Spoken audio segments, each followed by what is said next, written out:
Lockdown को एक उपाय के तौर पर महाराष्ट्र में इस्तेमाल किया गया। पहला भी लहर में हमने देखा था महाराष्ट्र ने किस तरीके से इसके मुकाबला किया था, किस तरीके से कराहता रहा था। समूचे देश में सबसे अधिक असर वहां देखने को मिला था। दूसरी लहर का भी प्रभाव वहां पर पड़ा। आज एनसीपी की तरफ से ये बात रखी गई है कि क्या एक लॉकडाउन की आवश्यकता है समूचे देश में। क्या एक राष्ट्रव्यापी लॉकडाउन की बात आप कर रहे हैं? क्योंकि महाराष्ट्र तो लॉकडाउन में है, पर क्या इंटरस्टेट ट्रैवल सब कुछ बंद हो जाए कमोवेश वैसे ही जैसे पिछले साल परिस्थितियां थी? श्वेता जी, सबसे पहले तो मैं रोहित भाई की असामयिक मृत्यु पे अपनी संवेदना राष्ट्रवादी कांग्रेस पार्टी की ओर से व्यक्त करना चाहता हूँ। आपने जो प्रश्न पूछा, एक्चुअली ये हम लोगों का अनुभव रहा है पिछले एक साल का, कि जब कोरोना की गति बहुत ज्यादा तेज हो जाए, बहुत ज्यादा लोग प्रभावित होने लगे और उन पे नियंत्रण करना थोड़ा सा कठिन हो, क्योंकि प्रशासन की भी अपनी एक क्षमता होती है और उस क्षमता के आधार पर ही लोगों को रोका भी जा सकता है।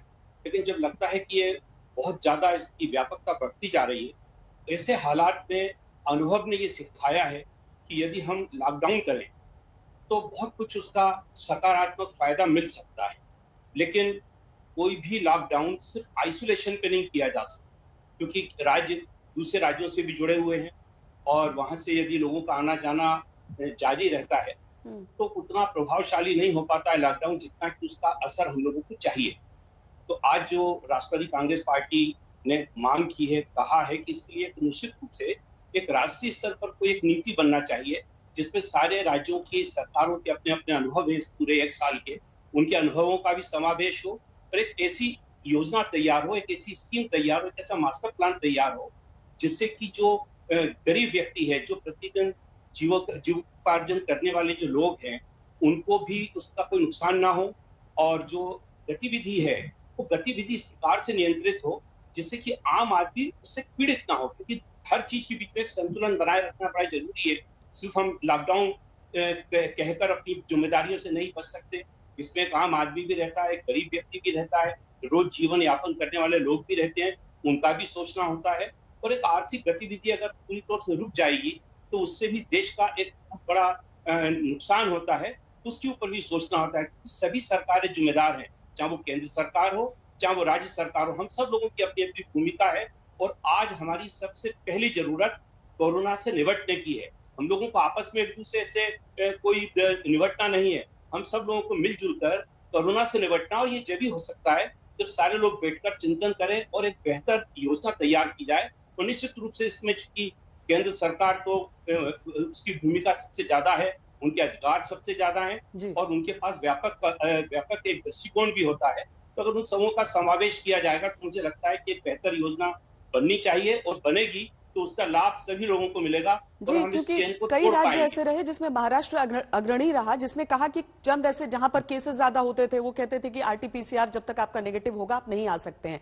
लेकिन ऐसी कोई गारंटी भी नहीं हो सकती थी संबित जी उस समय कि जो लोग आ रहे हैं बाकी राज्यों से उनमें भी कोई लक्षण ना हो या उनका भी, क्योंकि फीवर के जरिए ये दूसरी लहर में तो कोई स्पष्ट तौर पर आप बता ही नहीं सकते हैं कि कोई पॉजिटिव है या नेगेटिव। बहुत सारी चुनौतियां हैं सामने।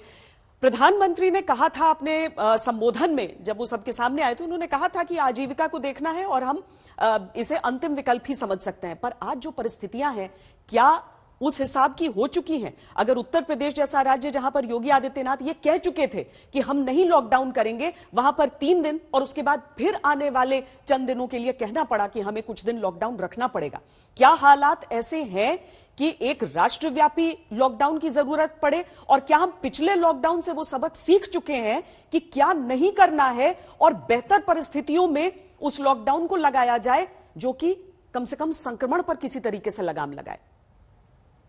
श्वेता जी, एक बात तो आपने सही कहा कि सबको मिलके यहाँ पर एक नीति के अनुसार काम करने की आवश्यकता है और किसी भी कीमत पर, चाहे हम किसी पॉलिटिकल पार्टी के हैं, आज सर्वाधिक आवश्यकता उसी की है कि हम कोरोना के ऊपर, इस बढ़ते हुए संक्रमण के ऊपर काबू करें। उसके लिए जो भी करना है करना चाहिए।